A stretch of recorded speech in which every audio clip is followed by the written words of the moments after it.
Folks, President Trump had a big day in the Oval Office. One of the issues he was talking about was the quest to get all of the American hostages being held around the globe back onto American soil. You know, we were very instrumental, all of you, in getting some of the Americans who were being held in Venezuela back home. Now, they are back. Great news.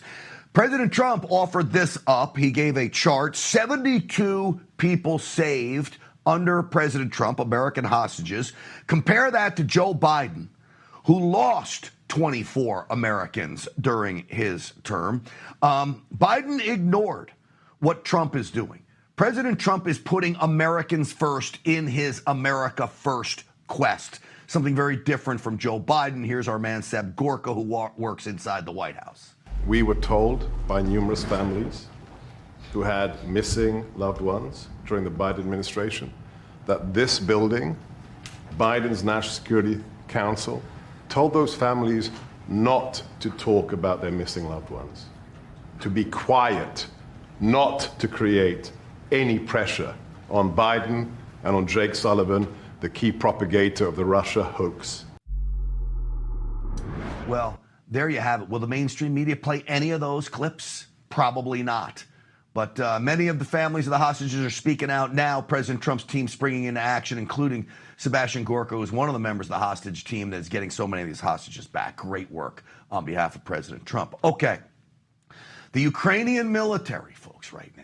This is something the mainstream media does not want to tell you, but I believe the Ukrainian military is beat up and battered. Not because Putin says so. Because what I assess right now is Putin not wanting peace. I believe he believes he's on the verge of victory. Listen to this. It shows that the Ukrainian armed forces do not have these capabilities. They are not capable of large-scale offensive operations. They are only trying to defend the front line that they have. All right, so Putin says the Ukrainian military's fighting forces, the elite combat units, are down to about 47% staffing. Reserves are very, very thin. He is claiming that Russia has taken over many of the regions with drone attacks. We could throw some of that video up there, guys. Drone attacks, all kinds of attacks where you see firefighters trying to put out these fires from the Russian attacks. 75% of Donetsk, Kherson, Luhansk, the list goes on. Luhansk, 97%. Vladimir Putin claims to have. Is this legit?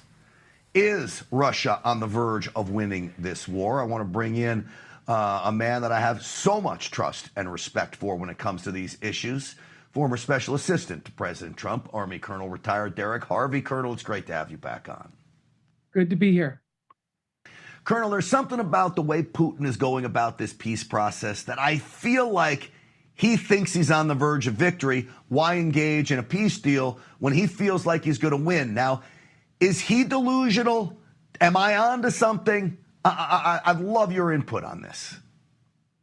Well, you are onto something, and unfortunately, this has been Putin and Russia's plan. A long-term strategy, attrition warfare, realizing they have all of the strategic advantages.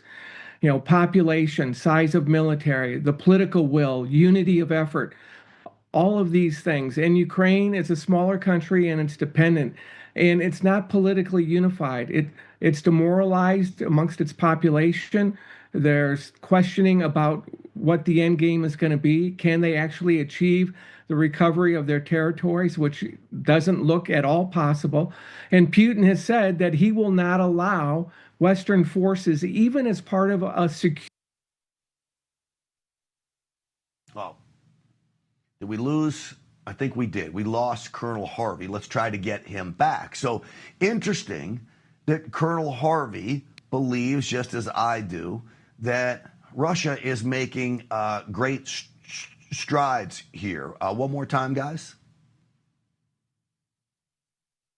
Okay. We got some new people in the chair. All good. It looks like they are making great strides, and I believe we have Colonel Harvey back. Colonel Harvey, sorry about the technical difficulties there, but you were saying about Russia and Putin.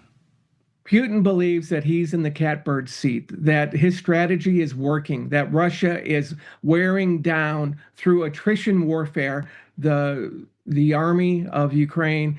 They continue to hit targets, civilian targets indiscriminately. Ukraine politically is in a very difficult situation, and Putin has just said that he is not going to allow the security guarantees required of putting military forces, Western military forces, into Ukraine as part of any peace deal. This indicates that he is not interested in any negotiated outcome at this point in time. He wants a puppet regime in Kyiv, and he wants to achieve all of his geographic objectives. He is not backing down. When I see Putin claim that Lugansk, 99.7% in Russian control, Donetsk region, Kherson, 75% in Russian control, should I believe Putin on this? Has he made that much ground? And can Ukraine sustain fighting Russia for much longer? Well, he can sustain the Russian offensives, but they're minor and they're tactical. And Ukraine is, paring back and hitting back tactically in some areas. But you're right, the Ukrainian forces have been attrited, and we have put significant restrictions on offensive warfare by the Ukrainians, and whether it's long-range missiles or other capabilities that have been provided by our allies. It's going to take a major effort to upgun, arm, and sustain the Ukrainian military, and they probably don't have the manpower, the population support to sustain this over the long term. All right, let me play one clip from you from President Trump yesterday in the Oval Office, cut 7. Roll that. You've expressed many times your frustration and disappointment with Putin, but there's no action since you took your office. How do you know there's no? How do you know there's no action? But really? Wait. Who are you with? I'm with Polish radio. Okay. How do you know there's no action? Would you say that putting secondary sanctions on India, the largest purchaser outside of China, they're almost equal? Would you say there was no action? That cost hundreds of billions of dollars to Russia. All right, Colonel, you had the Prime Minister of India, Putin, with Xi Jinping. They posted a picture of everyone together. Real quick, if you can, how does President Trump navigate this? Because clearly we really don't want India running to China and Russia running to China either. It's a strategic dilemma because, we've got significant challenges there. And I think the president's national security team is engaged on a considerable extent, deeply. There's negotiations ongoing economically regarding tariffs and trade and security relationships. The publicity stunt of the China, Russia, India meeting, is significant. It sends a message, but there's much less there than meets the eye, in my view. All right. Colonel Derek Harvey, always great to see you. Thank you for joining me on a Friday evening. Enjoy the weekend, sir. You too. Take care. Absolutely. All right, folks, don't miss the Rebels, Rogues, and Outlaws tour coming to the America First Warehouse September 12th and 13th.